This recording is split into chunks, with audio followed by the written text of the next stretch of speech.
Hello everybody, good to be back. I've been gone for a while, went on a trip to Okinawa actually. Let's start off with something that I've actually been really excited to get into and take a look at. We have the M8 from Xtrfy. Very interesting, small-sized, symmetrical mouse that has a really unique design philosophy behind it that gives it this unique low front end. Xtrfy really likes to push the boundaries when it comes to their mice designs. I mean, the MZ1 was a super weird design overall, very unique. And then with like their M42, which is one of my personal favorite mice, they've got these swappable humps. So they really like to come up with some really creative ideas to implement in their mice. So the Xtrfy M8 comes with all the components really that you'd expect from a late 2022 mouse. The build quality is exceptionally good. Give it a good squeeze on the sides, on the top, no creaking at all.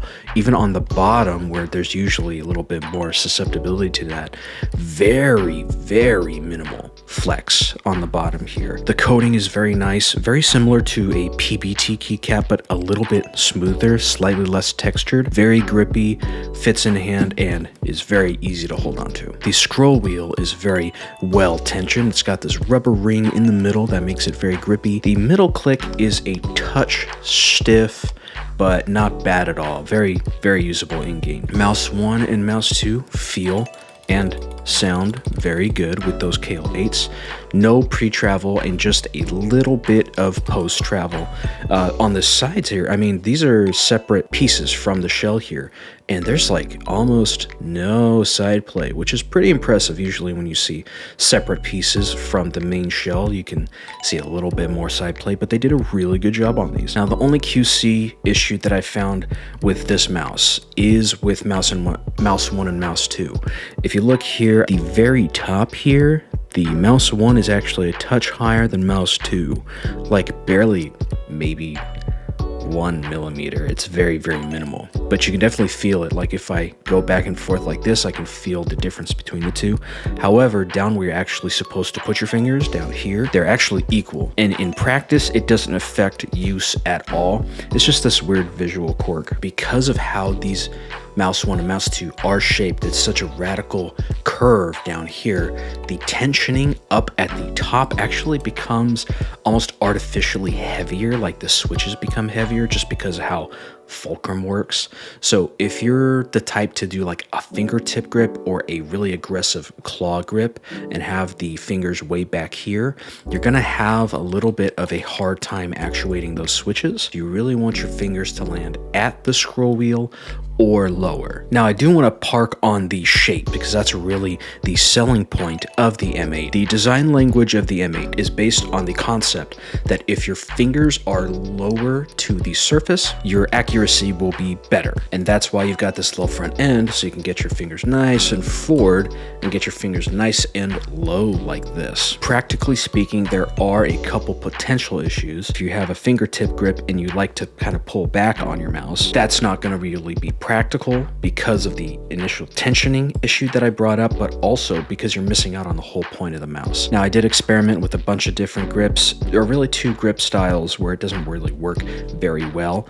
Fingertip at the far back is a no-go, and claw grip at the very front is also not a great idea, at least in my opinion. You can do it that way, but the problem then is that the scroll wheel is no longer accessible, and you also lose access to the rear side button if you're that far forward. I mean, heck, if you're someone who doesn't really use the scroll wheel either, that might not be a problem. Just something to keep in consideration. Now, I tried all kinds of different hand positions, like more forward, in the middle, to try different grip styles, and what I landed on really was just a relaxed claw grip, what I actually prefer to use anyway with most of my mice. I can kind of reach back and get that scroll wheel if I need to, not a big deal, but I do kind of lose an easy access to the rear side button. Now, the overall shape really is just a G Pro. I mean, if you look at them side by side here, they're pretty much the same shape, just the M8 has a very almost spherical front end, but it is also quite a bit smaller than the G Pro. I personally am not a big fan of the G Pro just because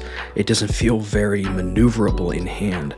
But in this size, the G Pro shape is really good. It's interesting how it feels in hand. It's got a very narrow and tall feel to it. And the best way I can describe it is that the sides of my hand almost kind of drape over the sides of the M8. So it's a very unique hand feel. Now, when you compare it to other mice, you can definitely see how the finger placement when you're far forward enough is much lower than pretty much any other mouse that I've ever tested. However, one thing to consider is that because your hand is more forward, if you're someone that uses the heel of your palm to drag or stay in contact with your mouse pad, you lose that stability. So what I had to do is actually have the rest of my forearm kind of anchor that way instead of using the heel of my palm. Now, if you've got long enough hands, that might not be an issue for you, but I mean, your hands would probably have to be pretty gosh dang long. My hands are 17.5 by 10.5 centimeters. So if you've got longer hands than that, you may be able to get away with doing a more rear grip and still be able to get your fingers nice and low on that front end. Now, as for the theory of low fingers, improved accuracy, I took it into Overwatch and did a lot of hard grinding with DPS and support heroes that are highly aim dependent, like Ana, Cassidy, those types of characters. So I gave it over a week of practice and adjusting, and honestly, from a subjective point of view, from what I felt, I didn't feel like it was hitting or missing any more or less shots than I normally do with any other mouse with comparable specs. Along with that, I did also want to get a more objective test, so I took it into AimLab. I did Strafe Track Ultimate as well as Grid Shot Ultimate. I did those two tests with the Aria, the X2, the Viper V2 Pro, and the M42 wireless. And have mercy on me, I haven't been playing games for like over a month, so I'm just a little bit rusty. I don't even know if they're that good or bad or whatever. Objectively speaking, combining my actual scores that I got in AimLab with my subjective feel that I got in game, I really don't notice too much of a difference. At least for me, can't really say that that low front end made a big difference. That doesn't make it a bad mouse, just for me, that low front end didn't do much. But anyway, now that we got all that stuff out of the way, let's get into giving it a grade and just see how it does overall. So, Xtrfy M8. For gaming, I give it a solid 9 out of 10. This is a very good gaming mouse. Really, the only thing that would improve the gaming performance at all, objectively speaking, is if they got optical switches in here so they could reduce the latency down to theoretical 0 and also increase the durability, of course.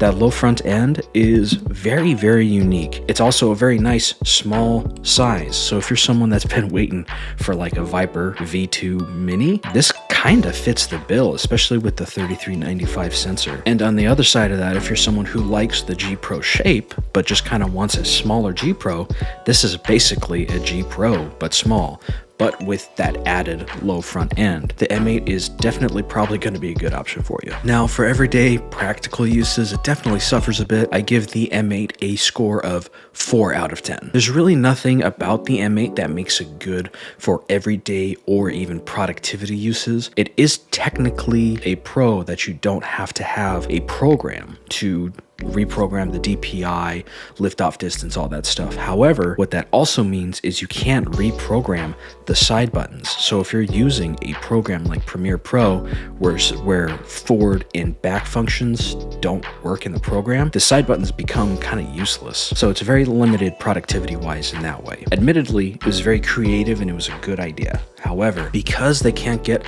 the charging port in the front, what they did is they put it on the side here. If you're using it while it's charging, it's just kind of a pain in the butt because it hangs out the side here and it just feels pretty miserable. Now they do have this little rubber thing to cover up the charging port.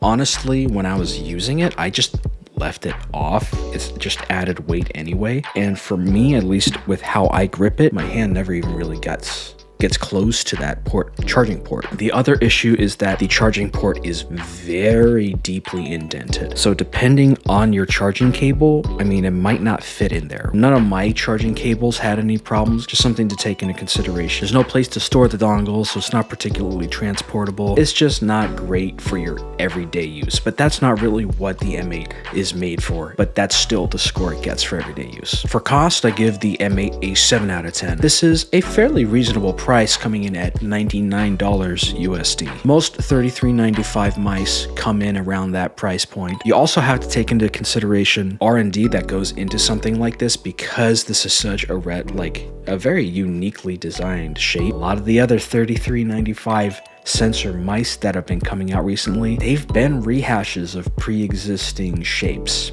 If not just slight modifications, some of them have kind of been clones of shapes, maybe just slightly resized. So it's a very refreshing and actually pretty darn unique shape. And R&D that goes into that does cost time and money. Considering it's $99 and it really fits into the rough price point that a lot of other $33.95 similar spec mice come in at, it's a pretty fair price. Not budget certainly, but fair. Now for my personal opinion, I give it an 8 out of 10. This is just a really nice mouse. It's really trimmed down in terms of actual features, but it's really specifically designed to be good at what it's made for. A very lightweight, low feature, high performing gaming mouse, and they definitely succeeded in getting that with the M8. So overall, the Xtrfy M8 gets a score of 7 out of 10. Really, the only thing that it suffers in is just the everyday practicality of the mouse, but this isn't really made for that. This is made to pop heads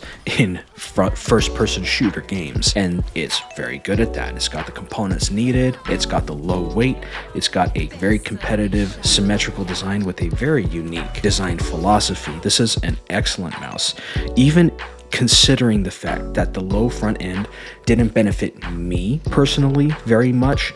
It is still a really solid mouse that I think anyone could pick up, especially with the more or less G Pro shape here. Anyone should be able to adjust to this and play very well. And the fact that it is just so well built, other than the QC issue with my mouse 1, really, I mean, this is a very impressive mouse overall. And of course, it's a very nice breath of fresh air when a lot of other mice are just kind of being very samey, just with different components.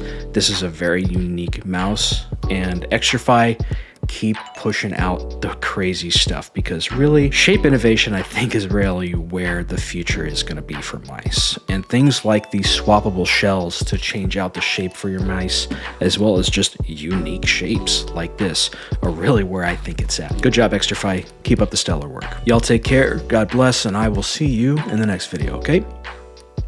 Later.